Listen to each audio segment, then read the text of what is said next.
Hey everyone, and welcome back for another deep dive. This time we're going deep into the Quran, exploring what it says about the Day of Judgment. Yeah, this should be a good one. We'll be looking specifically at Surah Al-Inshiqaq. It's a really powerful chapter full of vivid imagery that'll definitely get you thinking. Definitely. I mean, we're talking ruptured skies, the earth being leveled, people receiving a book in their right or left hand. It's heavy stuff, right? Mm-hmm.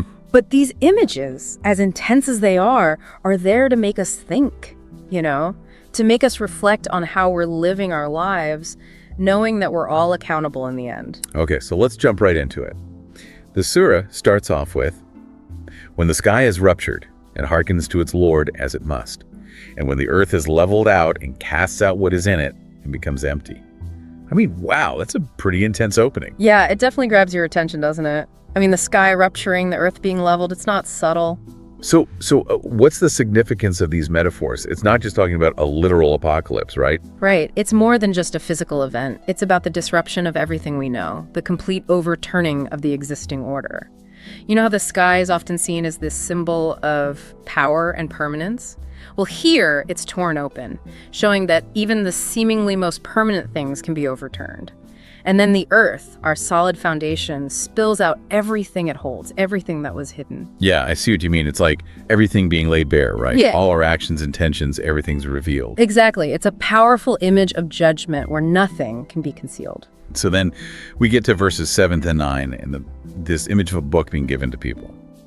As for him who has given his book in his right hand, he will have an easy settlement and will return to his family delighted. So getting your book in your right hand is a good thing. It's more than just good. It signifies a life lived according to God's will, a life filled with faith and good deeds.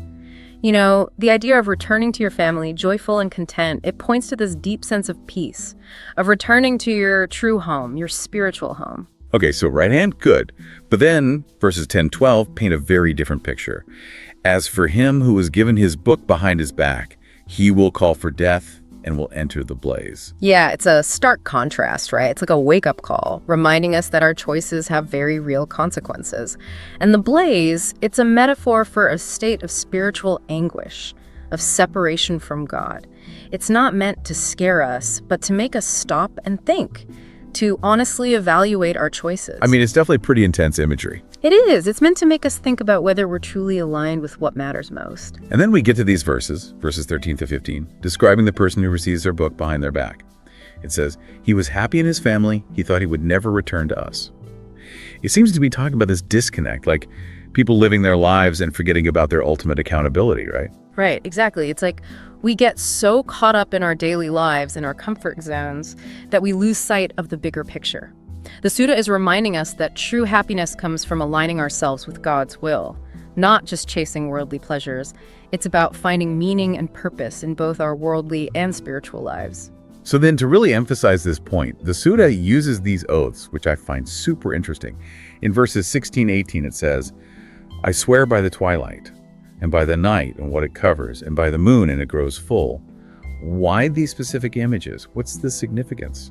So oaths in the Quran, they're meant to highlight the absolute truth and certainty of what follows.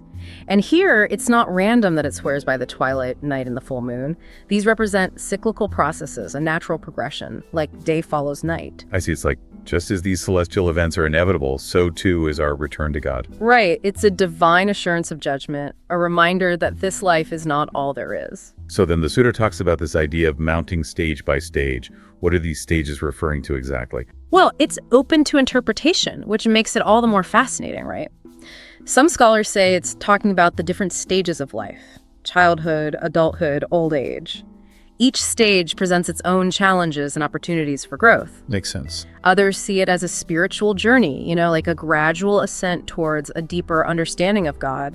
Both interpretations highlight this idea that we're constantly evolving, striving for something greater. So it's not just about reaching a destination, but about the journey itself. Exactly. It's about continuously learning, growing, and coming closer to God throughout our lives. Now, something that really struck me are verses 20-22. It talks about people hearing the truth, but struggling to accept it. What is the matter with them that they do not believe? And when the Quran is read to them, they do not bow down. Why this resistance, even when faced with divine revelation? Yeah, that's a very human struggle, isn't it? It's not always easy to accept teachings that challenge our beliefs or ask us to change our ways. Right? It's like we get comfortable with our way of thinking, even if it's not leading us in the right direction. Exactly. We resist change, even if it's for the better. This verse, it acknowledges that struggle, reminding us that faith is a journey, not a destination. And ultimately, this surah concludes with this message of hope, right?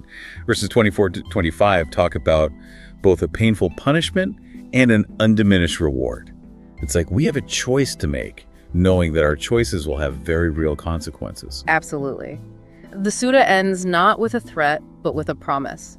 It reminds us that God's justice is tempered with mercy, that those who choose the path of faith and good deeds will be rewarded. It leaves us with a sense of hope and responsibility. Wow, this has been a really insightful deep dive into Surah Al-Inshiqaq.